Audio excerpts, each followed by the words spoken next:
Oh, Good evening, everyone. Welcome to season 3, episode number 5 of the P.W.P Sessions podcast. I am your host, Noelle Figueroa. Thank you so much for tuning in tonight.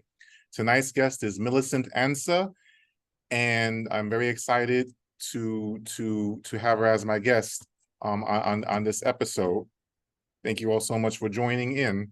Now, for those of you that may not be familiar with the podcast, the P.W.P Sessions or the Poets for Purpose Sessions podcast is a podcast that I created where I interview new or established authors of poetry, as well as rappers or MCs, feature a performance of their work along with an audience Q&A session. I am your host, Noelle Figueroa. I am a poet, author, blogger, workshop facilitator, and event host, and I am the host and creator of the P.W.P Sessions. Now, tonight's guest is Millicent, also known as Millie Ansah, and this is her bio.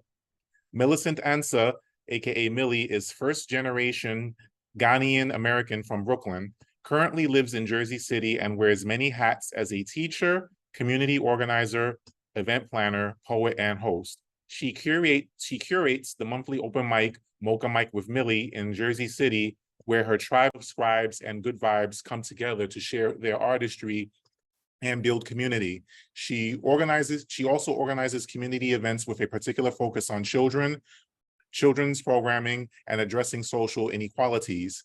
Find Millie teaching, writing, empowering the community, and hosting events. Now, ladies and gentlemen, I introduce Millicent Millie Ansah. Hey, Millie, how you doing? I am good. How are you? I'm doing well, thank you. Welcome to the show. Thank you so much for being my guest. Oh, thank you so much for having me. Excellent. So who is Millicent Ansah? How would you describe yourself or define yourself?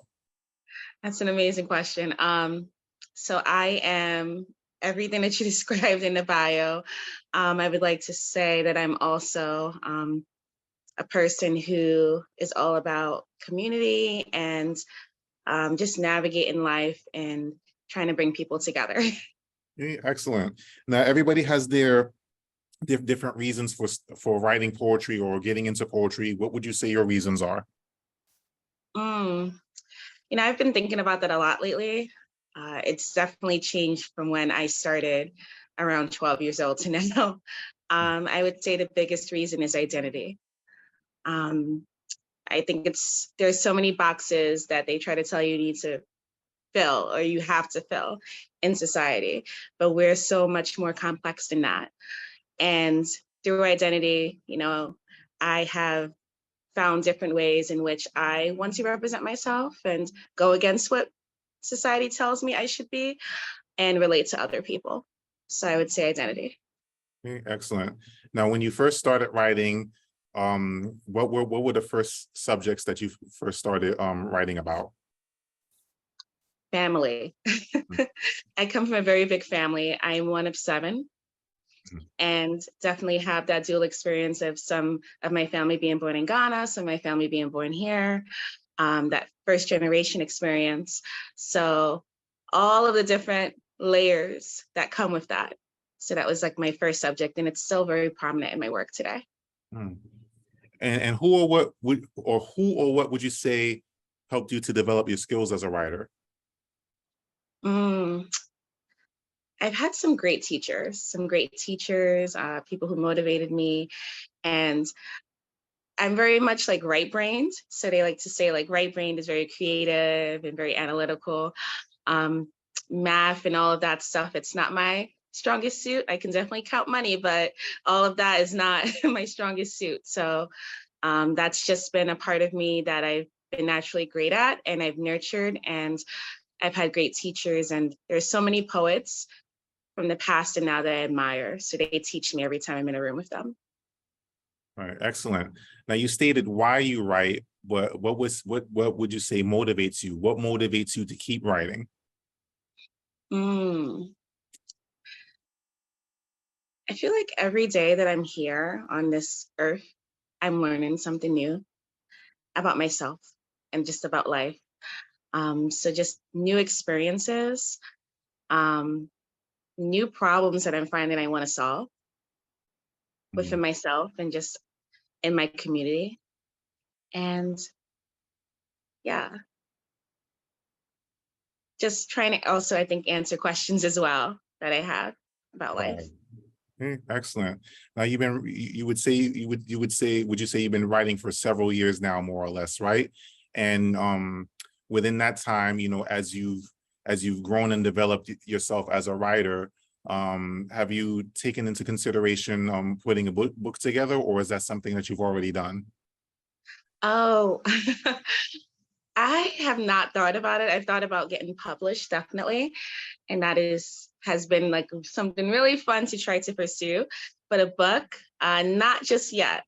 I have so many different things I'm trying to do in the community, and I'm also still actively teaching.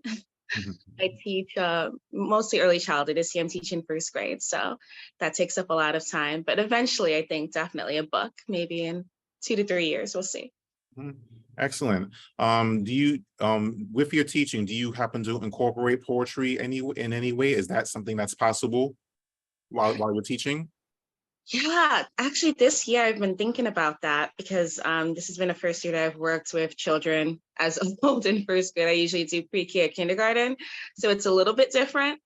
But I have been thinking about that because many of them have viewed what's happening um, in Gaza with Israel and with Palestine, and many of them have different feelings and emotions about it. So they've been talking about it and using that language. So I have had the amazing task of trying to find ways that are age appropriate, developmentally appropriate, to allow them to have an outlet to express that and give them the language and make them feel empowered. So I have been thinking about different exercises and different ways to facilitate that discussion. Mhm. Excellent, excellent. And in terms of where you are now as a writer, what would you say your subject focus is at this time in your stage of life as a writer at this point? Yeah, so it's so interesting because I wrote for so long and then I took the longest break, maybe 7 years. And Mhm. then I fell in love with poetry again during the pandemic. You're all just inside and kind of forced to just shop, exercise, eat, do whatever. And I started to fall in love with poetry again. And it definitely was identity again, especially since during that time, the Black Lives Matters movement was very prominent and so many other things are happening socially. So identity and how it relates to myself and um, just the different ways in which I want to represent myself. Mm. Excellent, excellent. Now now let's talk about Mocha Mike with Millie. How did you, well, not necessarily shift, maybe shifting is not necessarily the right way to put this, but you've been writing for several years, right? So at what point did you get the inspiration or the motivation to start hosting open mics? It's so interesting. So when I create the community events, I'm essentially the host, the curator. I bring all the different pieces together, whether I'm having a children's event that incorporates anything. So just kind of lead-in has always been something that I've done. With the open mics, it was so funny. I had a friend who was curating this big gallery and she was like, I want to have an open mic. And I was like, that's awesome. Like, I can't wait to come. And she said, hey, why don't you host it? I was like, okay, like I just wanted to come. But it was a great opportunity for me to try something new. I was so nervous and I did it and everyone enjoyed it. And then I did it again for JCast last year, which was awesome. And I felt way more comfortable talking to people and just expressing myself because I was a little shy. And then I met someone, the owner of the Loft JC, the Loft Art Lounge, and we talked and she said, hey, are you into poetry? Do you think you can bring this here? And I was like, sure, why not? I definitely think I can cultivate something amazing. And from there, it started there and it's been such a wonderful, safe space for everyone to just come together. I'm really big on people feeling safe because I feel like there's so many places in this world where we just don't feel safe and we feel like we're being judged or we feel ostracized. So my goal with Mocha Mike with Millie is to make everyone feel like they can come together and they can come. We come from so many different walks of life. We come with so many different running scripts, Mhm. but it's a place where we can truly abandon all of that fear and trepidation that we might not belong. All right, excellent, excellent. Yeah, that is important. One of the things in terms of the poetry community is definitely important to, as you said, have a safe space, to be ourselves and to express ourselves in our own unique way, as well as, have the freedom to not only inspire, but to be an inspiration as well. And, it's very important to cultivate spaces in that regard. And I can attest to that because I attended, I believe it was in September, I attended your open mic, and what you described is exactly what it is. It's a safe space full of energy, full of inspiration, full of creative people coming together for the love of poetry. And that's really what it's supposed to be about at the end of the day. No competition, no attitudes, no hierarchy. It's just all about everybody coming together for the same purpose with the same mind, and everyone giving space for each other to be themselves, and not having to worry about trying to fit in or fit a certain type of criteria. And I think that's very important as creatives. 100%. And it's so unfortunate that there are so many places in life where we feel like we cannot be our authentic selves. And that is truly something I don't believe in. I believe that kindness is transformative. And when we are kind to each other, it's that one ripple, and it continues to just form and build. And then you have like this big sea of kindness. That's an example I give my students. Someone says something nice to you, they give you a compliment, you feel great and you feel empowered and reinvigorated to pass it along. So with Mocha Mic with Millie, that is truly what it's about. It's kindness, it's openness, it's a lack of judgment, but also realizing that as we express ourselves, we're still respectful to everyone. So I've been very fortunate to be able to cultivate that, create that. And I'm just so excited. We're at a new space starting this month. So Oh, excellent. gonna be, yeah, we're in a new space. We've grown a lot. So starting this month, we're going to be at Fruity Fi, which is also in Jersey City, 400 Claremont Avenue. So I'm very excited for that. Excellent. And how long have you been hosting the open mic? How long has it been? So Mocha Mic with Millie started in March, but Hmm. yeah, it started in March. So it hasn't been very long. It hasn't been a year Wow. yet. Yeah, but I'm so thankful. But my first one was last year in August. Oh, wow, that's excellent. So you just fresh out the gate essentially. That's excellent. Wow. Yeah, yeah. And I'm such a fan of other curators and other hosts. Everyone has their own flavor and their own like hook that they bring. And Mhm. I truly feel like that's what makes this poetry community that we have in Jersey City, Hudson County, the tri-state area so unique, because no one is the same. And even if you have like the same features or like, whatever, like a similar theme, it's the curator, it's the space that makes it unique. Right. And I'm so excited to always go to other people's open mics because I'm always like, wow, this is awesome. Like they did this, they did that.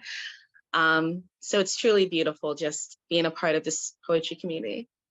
Excellent, excellent. Now, in that same vein, let's talk about representation, because I'm sure you heard that word representation thrown around in different scenes and different, conversations or what have you. Um, Starting with yourself, right? In terms of your poetry and what you choose to write about, how important is it to you to make sure that you're representing yourself in your totality through your writing? Whether you're talking about race, religion, you know, your points of view as a woman, as a Black woman, religion, if it applies to you, all the things that make you who you are. How important is it to you that when you're writing and presenting your poetry, that you're representing yourself in your totality? It's so important. One of the things about social media is that we have access to information that's disseminated so quickly. So we know what's happening across the world in seconds, whereas before we needed to wait for a newspaper or the news and, years ago, like just different means of communication. But also with social media, you have so many falsehoods that are also disseminated and so many moments where people want to tell you about who you are because of whatever they think. They think that they have the license to do it because of social media. They have, a mini computer in their hands 24/7.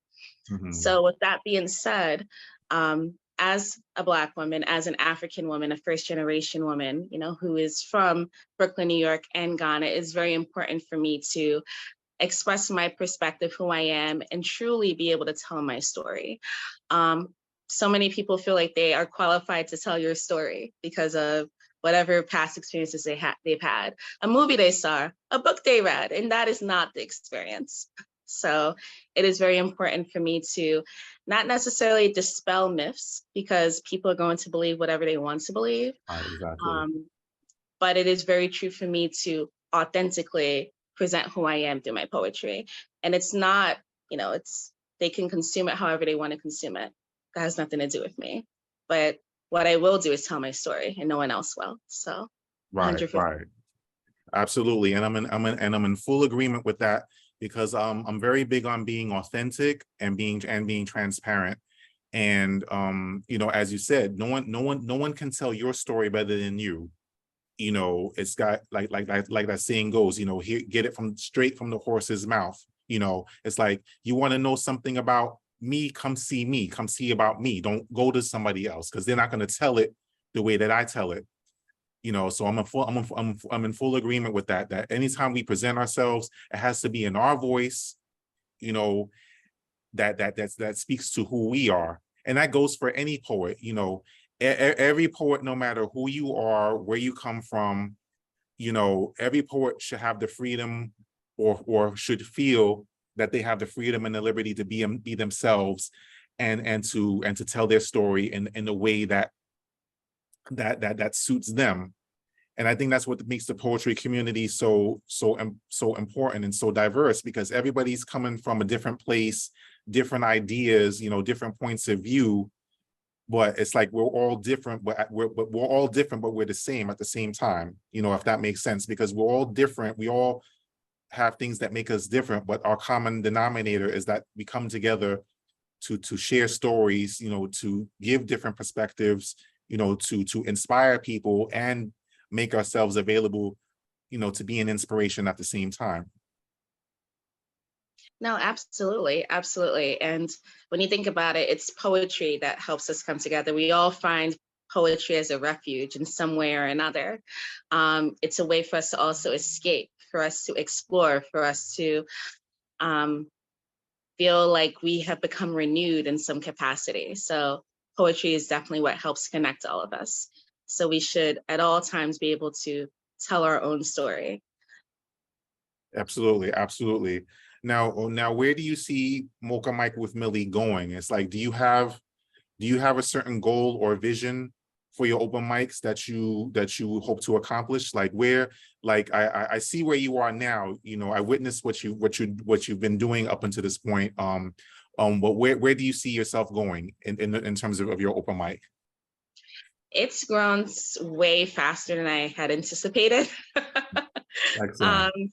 So I definitely know that I will continue to have to get bigger spaces to house the amount of people. And I have been looking into, hopefully in the future, getting my own space, because I also want a space where I can curate my children events, and I also do host adult events as well. One thing I realized also during the pandemic is that self-care is so important. Mhm.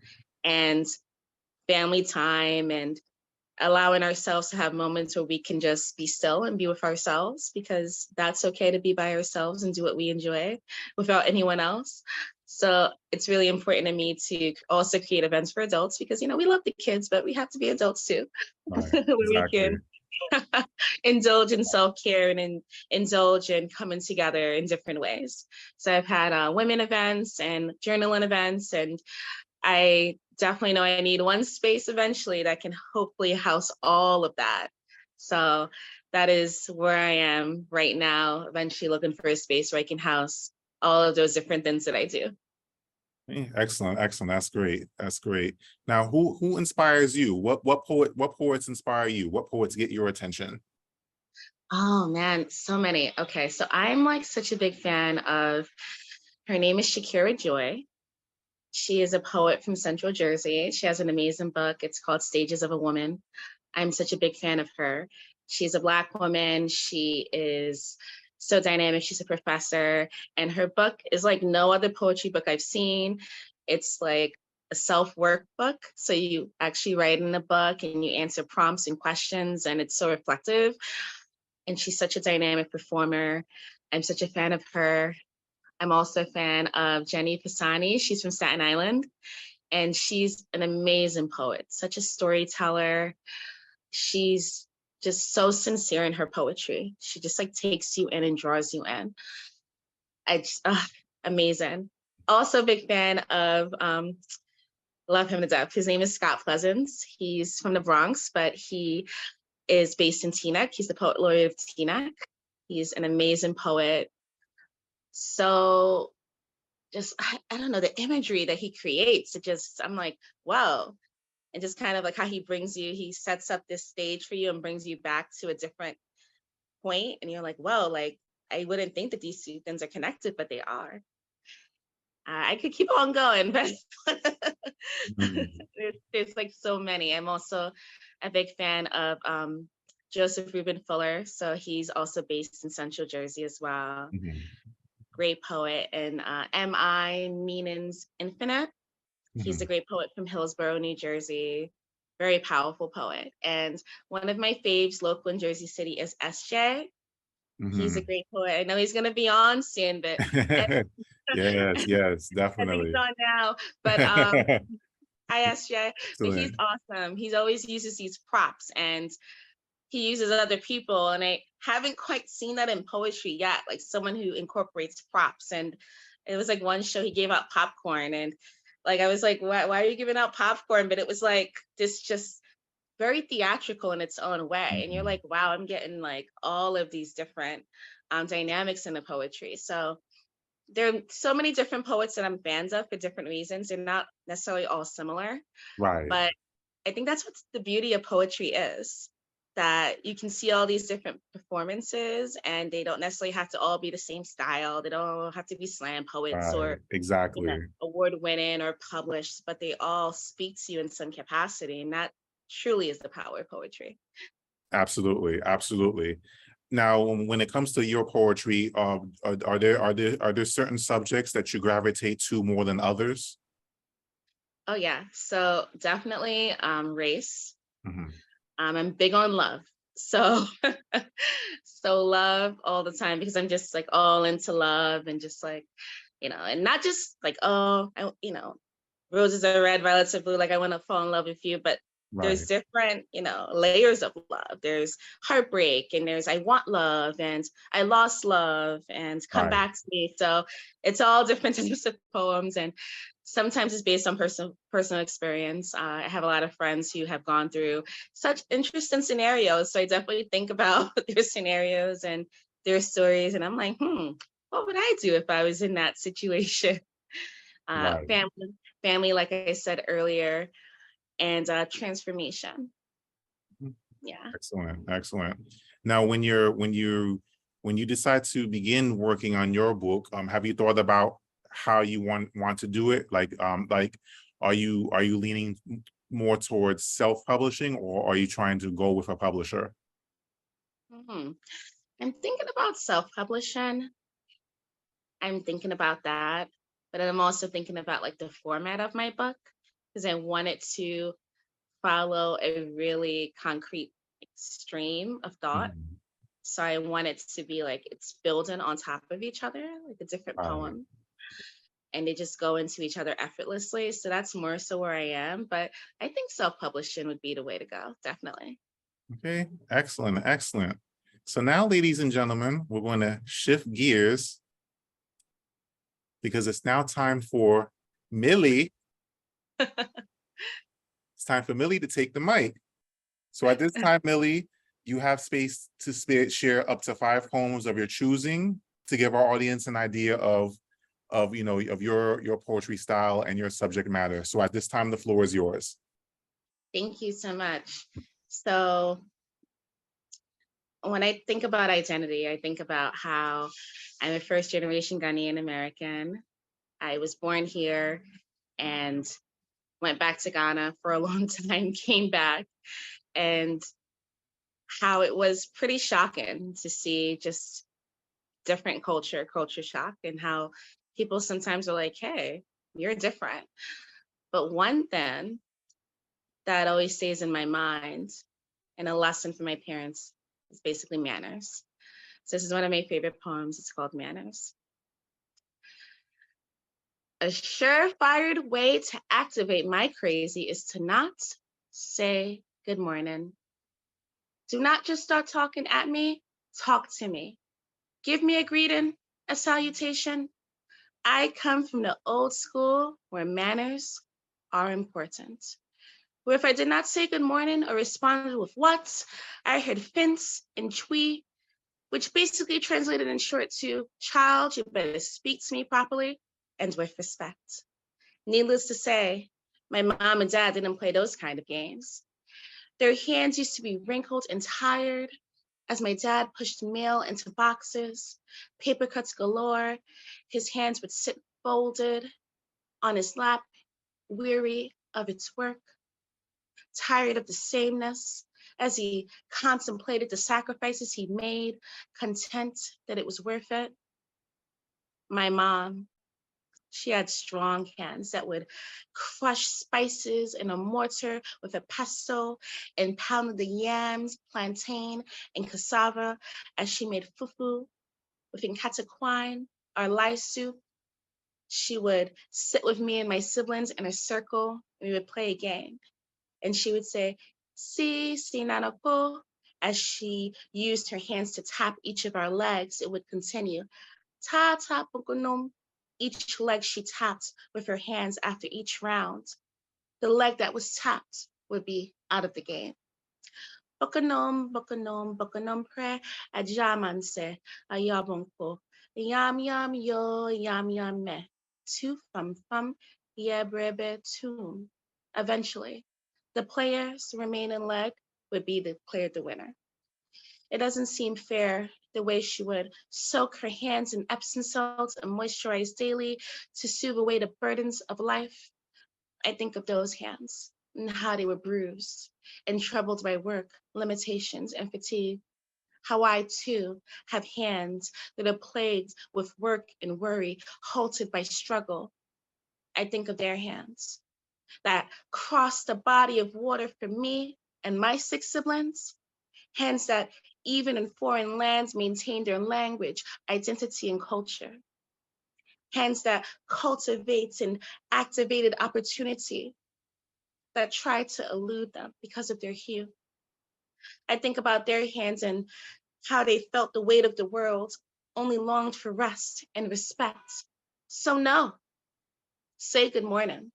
Share all the acknowledgements, salutes, head nods, smiles, high fives. Do it twice if you're unsure. Because in a world where we are drained constantly, continuously, by using our hands to create, there is nothing wrong with saying good morning.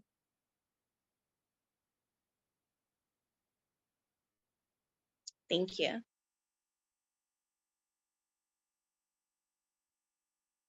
So I came back to America in 2012. And what an experience it was. Oh, I came back from a vacation. I came back in 2002. My memory, I tell you, getting old. Came back in 2002. And one of the things that was so interesting to me was the train, because we didn't have a train. So I just marveled at the train and how you could get connected. And I definitely got lost a lot, especially as I was going to school and all that stuff. And I just saw on the train, there were so many like different people, but so many like attractive people. I was like, wow, there's some cute people on the train. So this is about love on the train. The A train. The glimpses of you through the train's car window will always remain the best way to start my day. I could run like Florence just to make it to the train in time and be on our train, on the A train, the train car before the last one in the back. You would sit in the middle seat right by the subway map. I would stand, back turned to you, holding a pole, face as flushed as chocolate skin can get, beads of sweat making pools under my chin, trying to remember to breathe as your face caused lumps in my throat. This is where I fell in love with you, 5 days a week at 7:45. This was our locomotion of love. Through the commotion, I could count every white stripe on your button-down shirt. You were a sight to behold. You wore the same 3 cufflinks. The Powerpuff Girls one was my favorite. You are my buttercup, me, your blossom. I could blow bubbles at your feet to help shine your Stacey Adams. I was in awe. You, oblivious, as you furrowed your brow in your laptop, tapping away the way my heart tap danced as I named our 2.5 kids and bought us a house in a good neighborhood. You made me creative. I just knew that as Hoyt and Skimmerhorn approached, our entanglement would end. My drunken gaze of wonder at your reflection would soon disappear.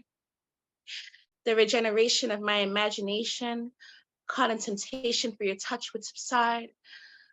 I had to abide by principle and move aside for you to pass and take away my daydream with you. I watched you walk and run up the stairs and transfer to the G train without knowledge of the fire that raged in my heart. Me left heartbroken, but optimistic of tomorrow's unsuspecting date where I fell in love with you again on the A train.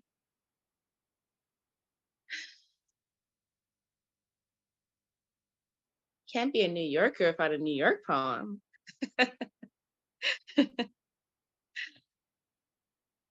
So as I think about my identity, how I am a first generation Ghanaian American, also lived in New York for a very long time.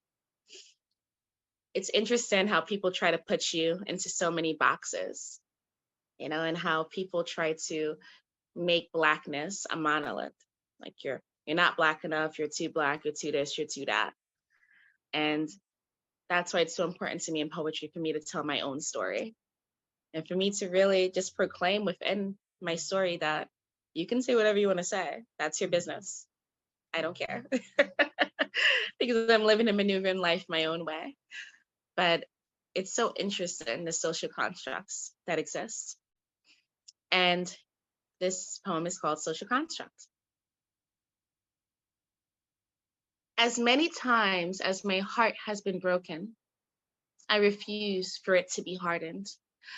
Even as I turn on the news and watch the TV crews cover a new story, but the same sad story of a mass shooting, Black death, a civil rights, human right being denied. I feel the weight to maintain my identity, my realness, my essence, casted next to the stereotypical creation of what my phenotype is supposed to be. It is a heavy burden that causes psychological disturbance as the stress to live is real. And realizing that making it back home is an underrated blessing when you are living Black in America. The worry that affects us cognitively has seeped into our DNA because our parents overworked and worried, our grandparents overworked and worried as they maneuvered water hoses and dog bites, and our grandparents overworked and worried as sharecroppers during Jim Crow, and our great as they dodged whips and Brandon, and our ancestors who endured shackles and chains the same way we are shackled to believe in this purported American dream, American Horror Story, where each generation we have not only seen lynches of Black bodies who never got a chance to love more, exist more, laugh more, live more, but the hanging of their humanity, when we are subdued into compliance and acceptance of this bleak fate, that the land of the free is only free with conditions.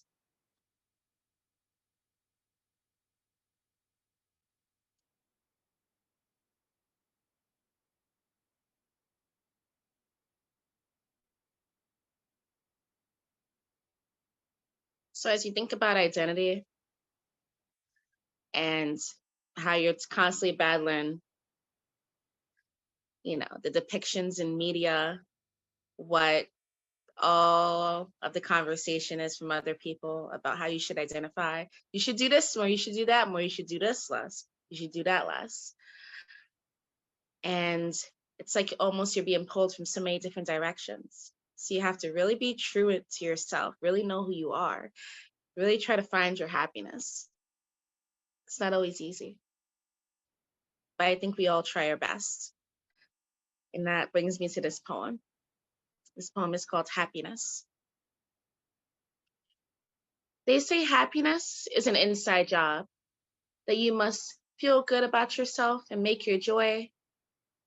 They don't talk about how happiness must be cultivated, built brick by one's failed experiences, turn muscle memories for success, how one must build brick by brick to fortify one's soul and preserve one's peace over the pieces that self-doubt and disappointment have left behind. It's this concrete mixture as one spins the sand, clay, and water to cement smiles, not meant to mask pain, but to exemplify the lack of worry. It's to sculpt in the victories before one becomes victorious, planting seeds of intention as manifestation becomes a birthright, and stampeding this happiness from being a dream to a reality. It's not a quote from a book kind of happiness, a kumbaya, let's sing a song kind of happiness. It's not a as we meditate and touch our chakras kind of happiness. It's not a gemstone, has meaning, wear it around your neck kind of happiness, a staff training or boring pizza party type of happiness. It's a reclaiming one's life happiness, striking down a doubt happiness, looking into the mirror and finally seeing who you are kind of happiness.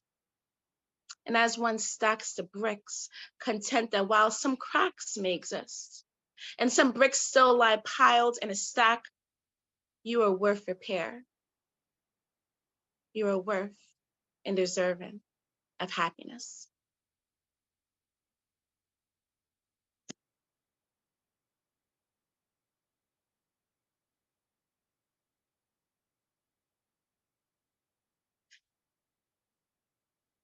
Next poem I have,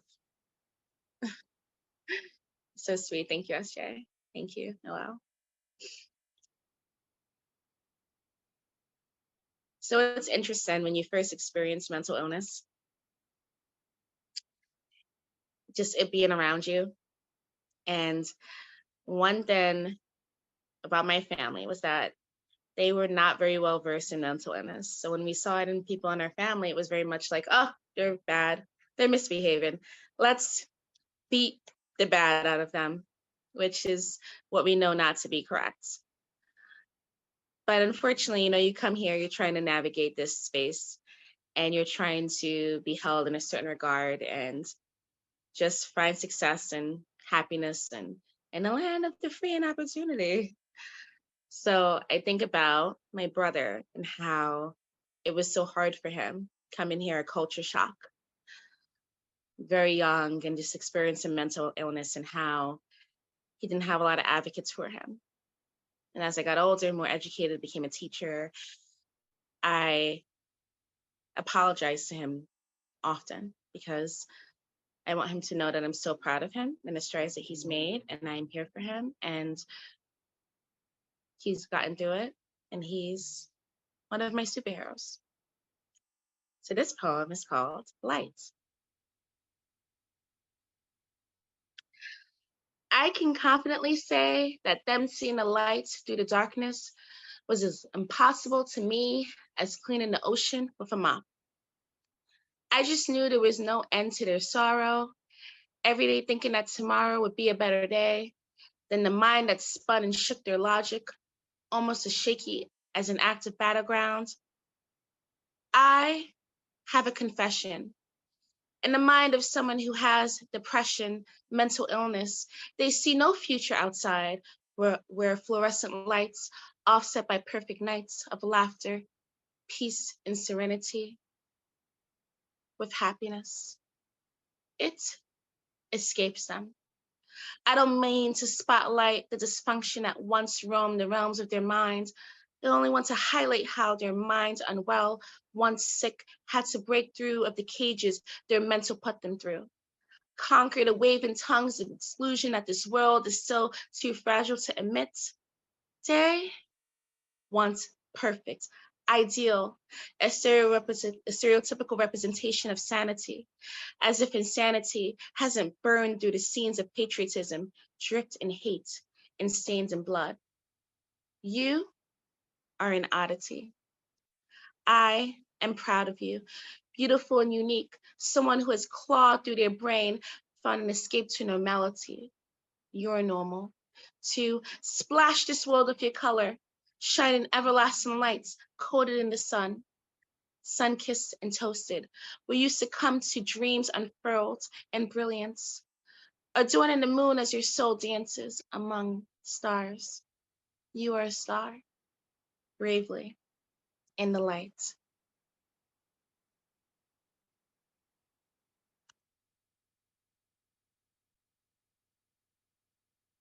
So I read that poem to him often, just to remind him that I'm just so proud of him and he's doing amazing. And those are my 5 poems.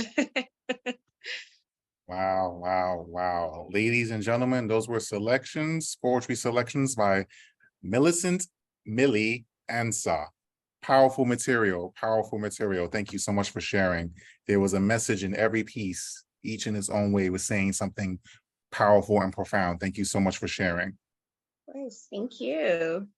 Now, at this time, ladies and gentlemen, we're going to shift gears again. So now it's time for our audience Q&A. So at this time, if anyone in our audience has a question or a comment for Millie, you can unmute yourself and share your question or comment at this time.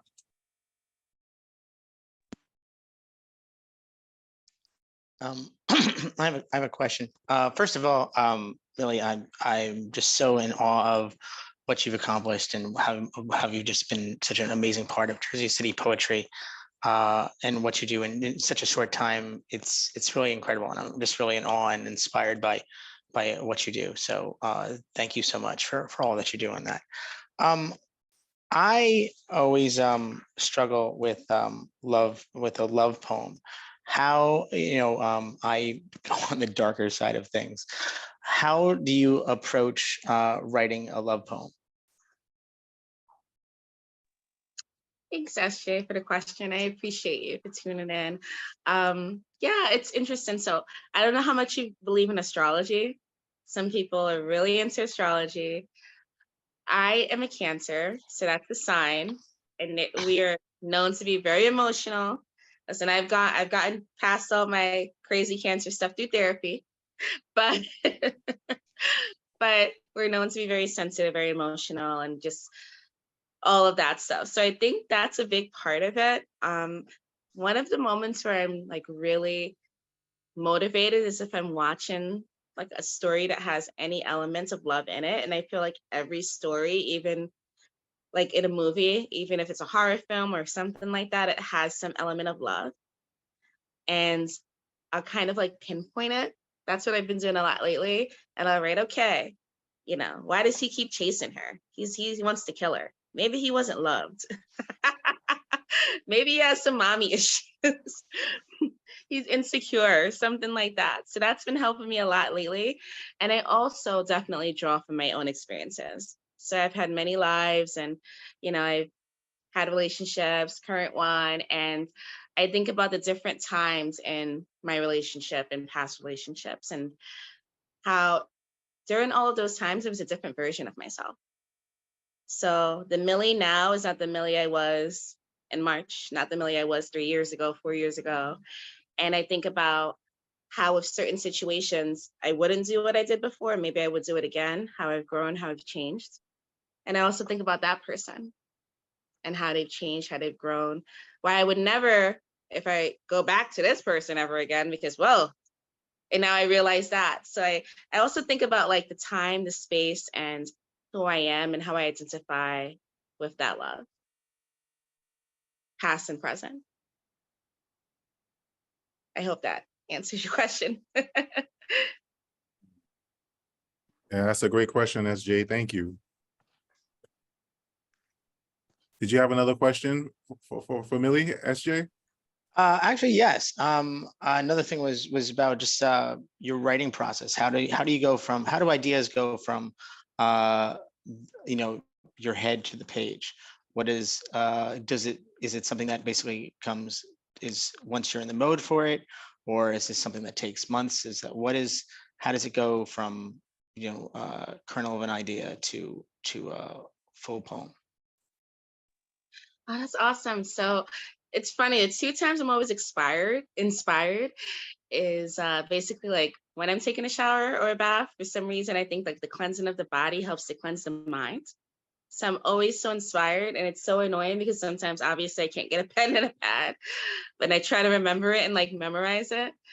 And also when I'm on the train, like so when I'm traveling or if I'm in any kind of transportation, some people fall asleep, some people play a game, I start to think. It's like such a reflective time. I think the motion also helps me. I don't do like a ton of editing. Like I don't do months on a poem. I don't do months on a poem because I'm just not that type of like poet, but I do write an idea, kind of come to it, and I pause and I say, you know what, I'm good. Because I don't want to force or feel like I have a deadline to like reach. But I usually finish my poems in about like a month, if it even takes that long. And I also do like, because I'm such a writer, just in general, bullets of kind of like where I want to lead myself to. So in one of my recent poems, I'm writing about rest and lately what I've been wanting to have. And it's unfinished because I don't like the ending, but I've been thinking about what I want more of in life right now, what I want less of. And it's very much like I want rest. I want um, intentional spaces with people. I want security. I want joy. And I kind of wrote down, okay, write about joy in some way, write about security, write about friendship, because I also want that as well, and authentic friendship. So I kind of wrote that. So these bullet points help guide me when I come back to it, because in our busy lives, you know, as we're working and kids and jobs, you don't always have time to like write it out. But yeah, that's definitely what I do. Yeah, great questions, SJ. Thank you so much. Did you have another question or comment? I could spend another hour talking to Millie about just the process and things like that, because I find it so amazing. I'm really in awe of how you get your power, and the power of your poems. You don't like your voice is always a steady voice. It's not, you know, there's no yelling or anything like that, but the power is in the words. And I'm just interested on where that how you get the power into such an even voice. You know, I'm a yeller, so but I find it just so amazing how you get the power of the words just to flow just from the words themselves instead of the voice. And I guess part B of that is just like, where does voice play in your poetry? It's a great question. Thank you, SJ. So yeah, I'm not a yeller. I will never be a slam poet because that is not my thing. So I think a lot of it comes from teaching, to be quite honest with you, and working with just early childhood. So I've worked with, you know, I've done pre-K for years. I've been a pre-K teacher like for like 8 years, and I taught kindergarten for like 7 years, and for second grade for like 2 years. That, you know, that was not the best, but now back to first grade. And definitely when you talk to young children, you know, we're so big, so you have to get on their level. A lot can be inferred by your tone of voice. And I'm just naturally soft-spoken in general. I've always been soft-spoken. And it's funny because when I read the stories to them and when I do storytelling, because I'm also really into storytelling with puppets, I always change my voice and I put on a funny voice. So I bring a little bit of softness to my voice or a little bit of firmness, but it doesn't really elevate too much higher than what it really already is. So I do think that with the softness of it, I like will kind of fluctuate a little bit higher, a little bit of a different pitch if I really want someone to focus on a word or get the sadness of it. So I'll do like, I don't know, something like, I couldn't believe he, and also like with the facial expressions and the eyes, I am very much into facial expressions. So I'll change it a little bit. Then I'll get a little softer if I want them to be sad. So that all of that comes into play, but it doesn't go much higher, right? I'm not into the screaming. I feel like it wouldn't come across very genuine for me. I love people who do scream though. I mean, we need that. Yell at us sometimes. Give across that raw emotion because we all need someone who will scream for us because we don't scream. So I definitely appreciate that. But I do think I do use my softness and kind of the storytelling and the stories that I have learned from just being a teacher with my poetry, definitely. Awesome. Excellent questions, SJ. Thank you so much. Millie, what do you hope to intend? What do you intend to accomplish with your work? Like, do you have like an overall goal or do you feel you have like a mission or a purpose with your writing? Like where do you stand with that? So one of the things that I don't see a lot of, as far as with like curators and spaces, is that there are not a lot of spaces that are led by like Black women, and not a lot of as many poets as I would like to see, who are like very popular, who are able to just speak to our experiences and the different type of experiences we have, because we all come with so many different experiences. Based on region we are from, country, age, all of the just profession, orientation, like so many different experiences. And I always say that being Black is not a monolith. Whatever you saw in some movies, some shows, some newspapers, some magazine, that is not the totality of who we are and what we are. We're so different and we're so beautiful and unique in our differences. So that's definitely one thing that is very important to me as a curator, host, and with my work, is to just represent just the side and just the difference that you'll see with my work and who I am as a Black woman, Black African woman. So that's definitely something that I want to exhibit and I want to be seen with my work. And I just want to also inspire people. There's so many people who inspire me, and let them know that, oftentimes there are going to be people who might be naysayers or might not see your vision, because I definitely was there with trying to create this space. And oftentimes I find myself there when I try to continue to curate community events where unfortunately some people, they're like, hey, they're not interested, and that's okay. Because I'm very steadfast in creating those opportunities for myself and collaborating with like-minded people, not allowing those shut doors or those turned up noses or that disinterest to be something that deters me. Mhm. So I want people to also know, and everyone to know, that do not be deterred by people who tell you, who make it seem like you cannot do something, because you absolutely can. You Yeah. absolutely can. Yeah. And you will, and you'll do it for yourself. And you'll be so happy when you look back and you're like, man, it seemed like a dream, but it's a reality now. Yes, definitely, definitely. If you could collaborate with any poet, living or deceased, who would it be and why? Oh, wow. That's a great question. Um, so one of my favorite poets is Claude McKay. And Claude McKay was a very popular poet during the Harlem Renaissance, and his words were just so beautiful to me. And I always think about him, honestly, when I write love poems, because his love poems would just put me into a daze of, man, that's love. I need that type of love. Like that's love. So I would love to collaborate with him. I'd probably just be like, just teach me. I just want to be in your aura and your energy. But he was is and just was an amazing poet and just so expressive. So definitely Claude McKay. Excellent, excellent.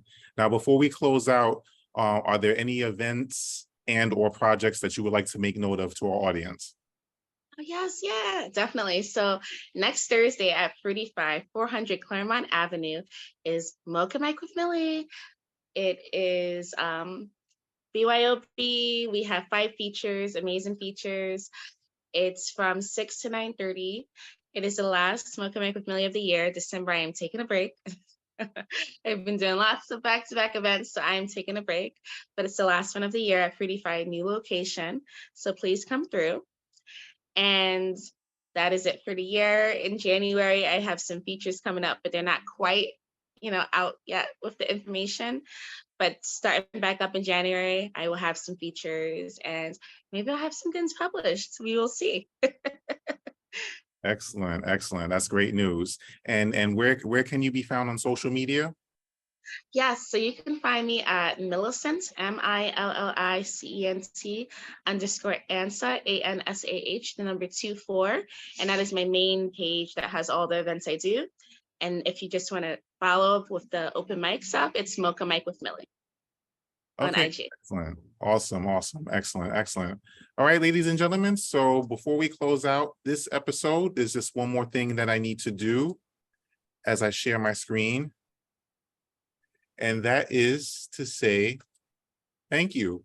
First of all, thank you, Millicent or Millie Ansah. Ladies and gentlemen, you've heard the poetic musings of Millicent Ansah. Millie, thank you so much for being my guest tonight. Excellent conversation and equally excellent poetry. Thank you so much for coming through to share your work, and I wish you all the best in your future endeavors. Stay tuned, ladies and gentlemen, because coming up next is none other than tonight's member of our audience, one of our audience members, SJ, also known as Steve Willett. He will be getting interviewed on Monday, November 13th at 8 p.m. Eastern Standard Time. So be sure to tune in for that. For more information about Poets with Purpose and the P.W.P sessions, you can call 646-372-6230 or email poetswithpurpose@gmail.com. All of my logos and flyers were designed by the excellent team at Eclipse Graphics. You can find them on Instagram @Eclipse Graphics NY. You can connect with them to see samples of their work and to reach out to them for any projects that you might have. For those of you that are interested in making a donation, you can do so through PayPal, Tap Media Man, $Anointed Pen, or through Zelle utilizing my phone number. And that, ladies and gentlemen, is a wrap for season 3, episode 5. This episode will be uploaded to the Poets with Purpose YouTube channel within the next hour or so. So be on the lookout for the upload so you can share it amongst your social media channels. Thank you, Millie, for being my guest. Thank you, SJ, and to everyone else that's in my audience. Thank you so much for your attendance and for your support. Have a good evening and God bless. Thank you. Thank you. Good night. Bye. Bye-bye. Good night.